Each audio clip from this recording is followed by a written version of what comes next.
Hola, bienvenidos al podcast de Participios Pasados. Welcome, I'm Senora Stanius, and in this podcast we will be talking about past participles as they are used as adjectives. Students, please have your grammar sheets with you.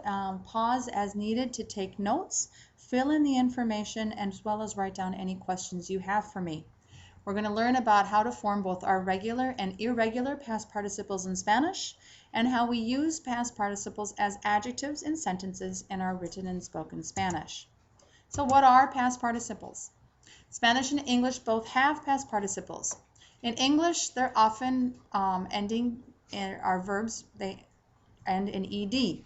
So wash, washed. Like my car is always washed. Or the plant is turned to the north. There are also irregular past participles in English. Bought, seen. Everything for the dinner is already bought. Our new teacher was seen yesterday at school. In Spanish, our regular AR verbs form the past participle by taking off the AR of the infinitive and adding ADO. Our regular ER and IR verbs form their past participles taking off the infinitive ending and adding IDO. So bailar, bailado. Comer, comido, or vivir, vivido. For example, todo está preparado para la fiesta. Everything is prepared for the party. Notice that the past participles that end in ER or IR of verbs whose stems end in A, E, or O will end up carrying a written accent mark on the I of the IDO ending. And this is for pronunciation purposes. So caer, caído, creer, creído, leer, leído, oír, oído, reír, reído, sonreír, sonreído, traer, traído. And of course, there are irregular past participles that don't follow either one of the two patterns I just described to you. And these are the ones that you have listed. Take your time to write down those irregular forms. Abierto, dicho, descrito, descubierto, escrito, hecho, muerto, puesto, resuelto, roto, visto, vuelto.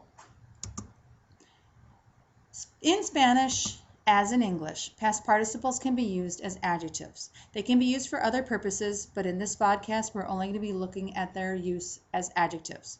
In these situations, they're often used with the verb estar because they're describing a condition or state that results from an action.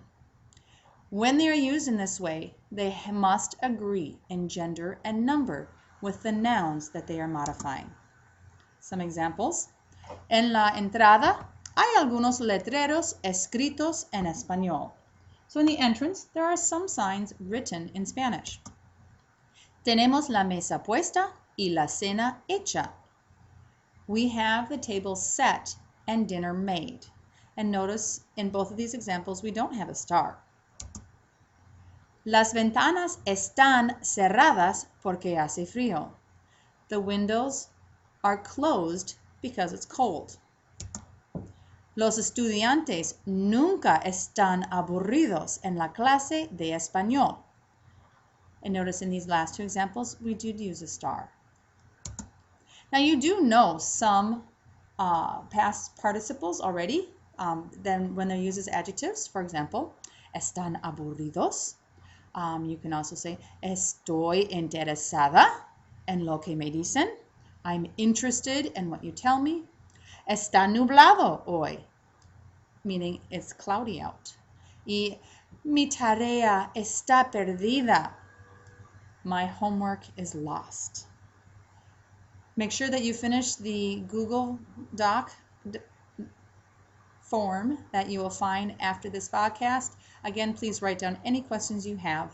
Gracias y hasta mañana.